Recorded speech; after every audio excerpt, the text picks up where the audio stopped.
Magandang gabi, pambungad sa ating newscast. Nagsumite na ng kanyang immediate at irrevocable resignation bilang kongresista si Ako Bicol Party List Representative Zaldico dahil saan niya ay banta sa kanyang buhay. Hindi naman malinaw kung kailan balak umuwi ng Pilipinas ni Ko ngayong napaso na ang deadline sa kanya ng Kamara na magbalik bansa. Ang balitang A to Z ni Kim Salinas.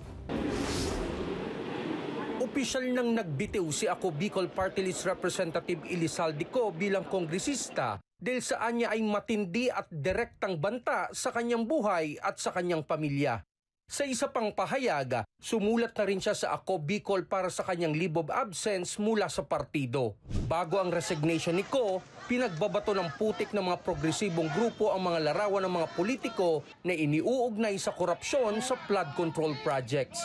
Nagmarcha rin sila sa House of Representatives para ipanawagan ng agarang pag-uwi sa dating chairman ng House Budget Committee. Napakaraming ebidensya na nagtuturo kay Zaldico ng mga ghost project. Bilyon-bilyon ang kanilang ninakaw, trilyon ang kanilang ninakaw. Nakikinabang ang buong pamilya na. Mapanagot ang mga nangungurakot ng pera ng taong bayan. Matatandaan ngayong araw din ang ultimatum ni House Speaker Faustino kay Ko para humarap sa Kamara. Subalit, no-show pa rin si Ko. We are in unison na dapat talaga magpakita na si Representative Zaldico to answer all the allegations linked to his name. Masakit man sabihin sa amin, kahit pakabaro namin dito sa House of Representatives, kung talagang sila ay nagkasala, kailangan silang mapanagot at makulong.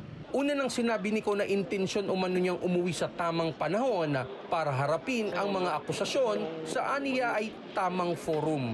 Gayunpaman, tingin ni Justice Secretary Crispin Rimulya, I don't expect him to come home. I mean, the way that everything is right now, I don't think he will just go home. Hindi pa malinaw sa ngayon kung sa pag-alis ba ni Ko ay papayagang makaupo ang third nominee ng Ako Bicol na si Attorney John Chan para muling mabuo ang dalawang party list seats na napanalunan ng partido noong eleksyon.